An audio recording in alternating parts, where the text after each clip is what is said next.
Hey guys, this is Madhav and I'm back with another video. In today's video, I'll be talking about how I prepared for my GFRS exam and how I would manage to score an exemption in the same. Just in case you did not know, there is another video that I've recently uploaded on the pros and cons of the subject of GFRS. So just in case you want to have a more in-depth understanding, you can go to watch that video and then come back to this. So let's get started. So what does the paper GFRS entail?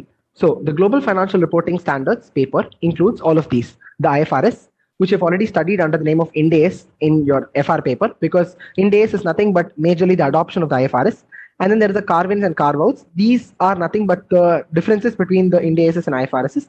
Then there is the IFRICs. IFRICs are nothing but interpretations that are given to aid the IFRS that is in existence. And then comes the US GAAP. So this is something new that you might not have studied all along. So these are the four things that you'll be majorly covering in your GFRS paper. But then it majorly includes 90% of all what you've already studied in an FR paper itself. So the study resources to be used. Number one is the ICA study material of the CA financial reporting paper. So your paper one's financial reporting modules, I think 4 modules, all of them can be used to prepare for the GFRS paper. And then is the case study digest. This has newly been released by the ICAI exclusively for GFRS subject. This is a compilation of a lot of case studies that have come about in the past, and they also have some additional case studies that have been included.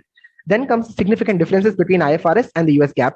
So this is a separate PDF that is available in the BOS knowledge portal that you can download and have a good, understanding of the same when you go through them. And then there are the RTPs, MTPs, and past papers, like I always suggest, that you have to definitely go through to have a better understanding of the subject and the type of questions that are asked. And lastly, something very important that I'll stress upon, all the more because it's an open book paper, is the own notes that you have to prepare of the key points or adjustments that you find to be difficult or peculiar or complex. Now, tips for the preparation. Basically, these are the few points that I thought I'd like to tell you to, help in enhancing your preparation. Firstly, prepare an elaborate topic-wise index for all chapters from the ICA study material. Already your FR books, all the modules will have the index well prepared. However, if you want to be more specific or you want something extra in it, you can modify the same or type out a separate index for yourself in order to be able to locate the concepts precisely so that you save time during the exam. Next is to prepare a list of complex, frequently tested adjustments or intricate points. So by this, I mean to say that you can prepare a working for your own self, wherein you find out what are the points that are very frequently tested or those points that you feel are quite complex and tricky or where you might have gone wrong. So the best of learnings come from our very own failures. So I believe in it, and I did prepare an index. I'll just show you a glimpse of it. So this is something I prepared myself for my exams. So this basically is a very simple format. You can use a similar one or anything that suits your understanding. So I just mentioned the Ind AS or IFRS that was applicable, and then what attempt question paper or what kind of a case study it was, if it was from an MTP or an RTP, or what the question number was, and then finally what the problem in that particular question was, as to what difficulty I faced or what was the complex adjustment, and how I had to deal with it or what the correct answer was for that. So this really helps in recapping the entire thing in the last minute before the day of the exam. And then try to glance through the study material, MTPs, RTPs, and past papers as many times as you can for the familiarity factor. So by the familiarity factor, I mean to say that you would know that this question has come twice, or this question has come here in your FR, and this has been repeated in your GFRS, etc., etc. And this in itself gives you a lot of confidence, and that boosts up your strength while you attempt your paper. Next is to concentrate on smaller IAS or IFRS, which are not so likely to be tested in FR, or they might be tested but not for so many marks. For instance, IAS 41, which deals with agriculture, had a standalone question in one of the MTPs of 2020 for GFRS, which was almost for like about 15 to 20 marks in itself, whereas IAS 41 was not of that importance or relevance in terms of mark or weightage, at least in the FR paper. So do focus on the smaller IASs and IFRS also. Do not think it's small and not so important like you think in FR, and do not skip them. Just try to glance through everything as much as you can. Next is spend some extra time on the US GAAP, IFRICs, and carve-ins and carve-outs in the end. So I like to stress upon the fact that you need to do it only in the end, because if you're going to start with them, you're definitely going to be confused, because there is a lot of differences, and majorly your US GAAP has a lot of contradictory treatments. So some of the treatments accounting wise contradicts those that are mentioned in your IFRS. So you'll obviously get confused. So please stick to that in the end. So do not jump to it at the very beginning. So first have a mastery and grip over your IFRS, and then move on to the US GAAP towards, you're nearing the exams.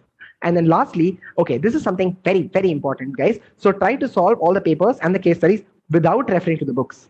Now you might be wondering why I'm saying this. It is an open book exam after all. Then why is he asking us to not refer to books or not use any materials while we're solving the papers?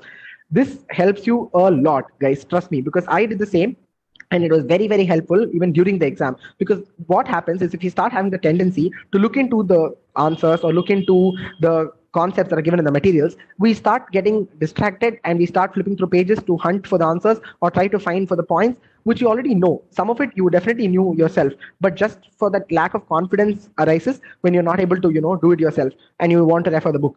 So even though it's an open book exam, do try to stick to it in a way you do a normal exam. So I prepared for my GFRS just like how it would have been if I were to write an FR exam without any books, without any aid to my writing during the exam. So I used to try to solve the answers and just give them out by myself and not refer any other material. So that will be really very helpful for you guys. Now, this is very, very important, guys. How are we going to use the 4 hours and 15 minutes that is in hand? So utilize the reading time to the fullest extent possible. This is of utmost importance because here is when you choose which questions you want to pick and which ones you want to omit and in which order you're going to attempt the paper.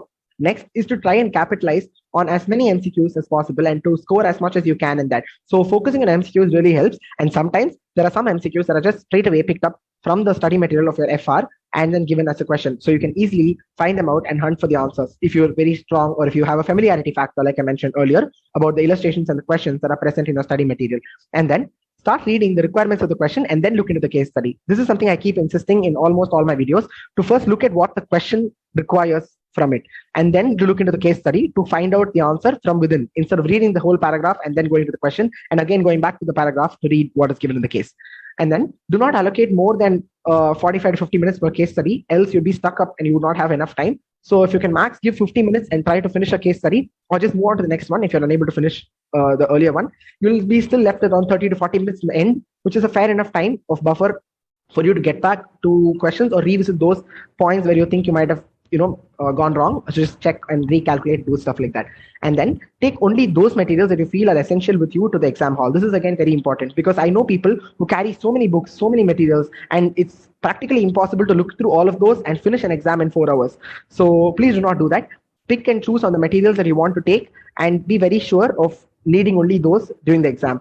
And lastly, again, this is something that I already insisted a part of my preparation tips also. Do not refer to the books and materials again and again because you really not have that much time. Because once you start flipping through the pages and once you want to really look into the points, you'll really not be left with much time to answer the paper. So try to answer it as much as you can by yourself. And just in case you want to quote exact references or exact phrases from the bare standard itself, then you go to refer to the book. Or if you find that a particular question is exact copy paste from that of your study material or some other material that you have in hand, then please do go refer to it. But even then, try to solve it as much as you can all by yourself.